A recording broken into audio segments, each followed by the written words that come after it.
Buenos días amigos, seguimos estudiando la Biblia. Los siguientes videos van a tratar sobre el templo, el sacrificio y el sacerdocio. ¿Por qué es importante entender el templo, entender el sacrificio y entender el sacerdocio? Este primer video vamos a terminar hablando del templo o la iglesia de Cristo. Como sabemos, el Nuevo Testamento fue escrito en griego. El griego era el lenguaje del imperio. De la misma forma que si uno, digamos, está en un país, por ejemplo, yo estoy aquí en Colombia se habla el español, pero el lenguaje del imperio, el inglés, se utiliza para los negocios, se utiliza para las investigaciones y para toda documentación oficial que se quiere divulgar. Los libros y todo lo demás terminan escritos en inglés.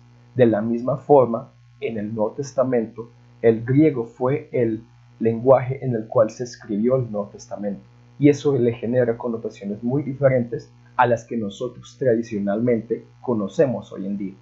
Entonces, la palabra iglesia aparece 115 veces en el Nuevo Testamento.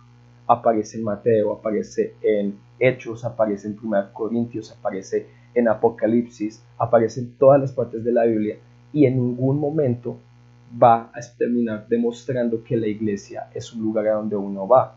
La iglesia no son 4 paredes. La iglesia no es un edificio. Uno es parte de la iglesia. La iglesia es algo a donde uno pertenece. Y para que nosotros seamos cristianos es bueno nosotros entender y comprender qué es la iglesia, para que nosotros podamos más fielmente entender las palabras y poder vivirlas si nosotros decimos ser cristianos. Entonces, la iglesia se representa en el Nuevo Testamento como una novia, como un cuerpo, como una familia, como una embajada, como un viñedo o como las piedras vivas. Empecemos por Mateo 16, del 13 al 18, una parte que muchas veces, debido a desconocimiento, se termina interpretando mal la escritura.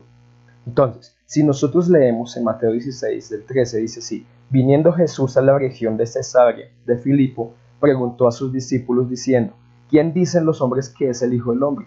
Ellos dijeron: unos Juan el Bautista, otros Elías, y otros Jeremías o algunos de los profetas. Él les dijo: ¿y vosotros quién decís que soy yo?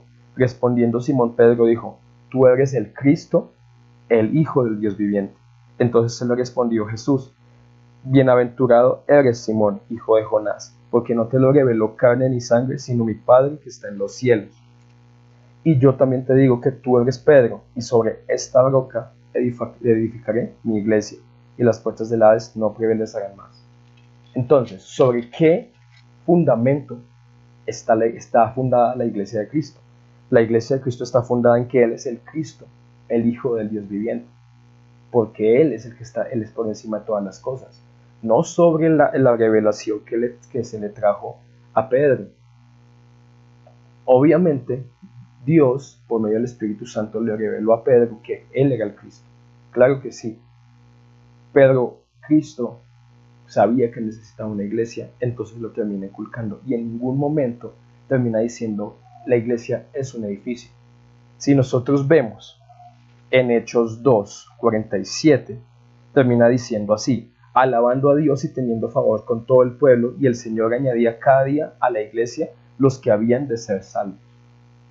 Si nosotros entendemos así, que la iglesia es un lugar físico, pensaríamos: bueno, terminan congregándose en el lugar físico. No es así. La palabra iglesia significa congregación, significa cuando se están reuniendo las personas. Entonces, si nosotros entendemos y vemos la connotación que es de la novia, del cuerpo, de la familia, de las piedras vivas, sería erróneo pensar que nosotros tenemos que ir a un lugar cuando nosotros ya somos la iglesia. Incluso los cristianos del Nuevo Testamento, ellos tenían tan claro eso que decirles que iban a la iglesia no lo iban a entender. Ellos se iban a congregar, ellos se iban a reunir, ellos se iban a celebrar la Santa Cena como Dios manda. Si quieren ver los videos anteriores para más información, pero ellos sabían que eran parte de la iglesia, y eso lo termina uno concretando si nosotros vemos primera de Pedro 2:5, que termina diciendo así: vosotros también, como piedras vivas, sean edificados como casa espiritual y sacerdocio santo, para ofrecer sacrificios espirituales aceptables a Dios por medio de Jesucristo. Aquí está dando todo. Está hablando de que es por medio de Jesucristo que nos congregamos, que nosotros somos piedras vivas, de la misma forma que cada uno se podría entender como un ladrillo que mutuamente está sosteniendo el calor de la verdad que es Cristo. Y también acá está hablando sobre el sacerdocio santo. Entonces, si nosotros seguimos estudiando, nos vamos a terminar dando cuenta que tampoco el sacerdocio era como nosotros nos lo habían enseñado. Porque entendiendo la palabra, viéndola completamente, buscándola en el contexto y ayudando a entender qué es lo que se entendía en ese tiempo, podemos realmente vivir más plenamente el cristianismo y más fielmente entender para no poder ser engañados y poder glorificar a Dios. Ese es el propósito de estos videos. Espero que les hayan servido. Espero que haya sido claro. Si tienen preguntas, dudas o comentarios, con gusto háganmelo saber. Hasta la próxima, amigos.